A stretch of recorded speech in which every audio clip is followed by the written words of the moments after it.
Under the heavy escort and cover of Congolese army armored vehicles, top military officers from the Southern African Regional Bloc began their fact-finding tour of Eastern DRC. They were on a mission to see how best their troops could help restore security in the restive region where millions have been displaced by insecurity.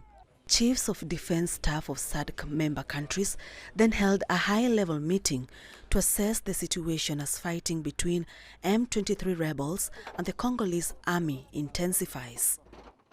It was a question of assessing the progress of operations on the ground and fine-tuning strategies for strengthening military operations.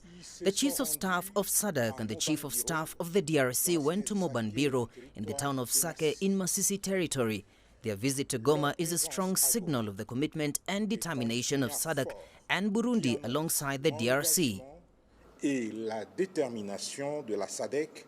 The 16-member SADC regional bloc approved the Eastern Congo mission in May last year to help the DRC restore security. An M23 offensive in the region has forced many Congolese to flee their homes. Most of them live in makeshift camps in difficult conditions, and the humanitarian crisis in the region is worsening. We welcome the presence of the SADC Chiefs of Staff here, and we think that it has enabled them to understand the situation here, having experienced the reality on the ground in terms of insecurity, because when they were here, Sake was bombed, 5 bombs yesterday. But some residents of Goma City are still not convinced that foreign peacekeeping missions are the solution.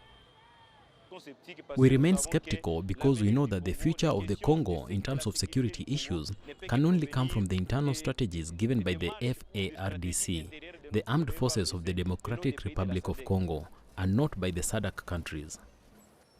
On Friday, as the delegation was traveling to the Sake area, M23 rebels threw 5 bombs into the area visited by the generals, killing and wounding several people. And in another incident, 2 South African soldiers died and several others were injured in another M23 attack mid-last month. This week, United Nations peacekeepers handed over their first military base to security officers in eastern Congo as the UN troops began their withdrawal after decades of operating in the country.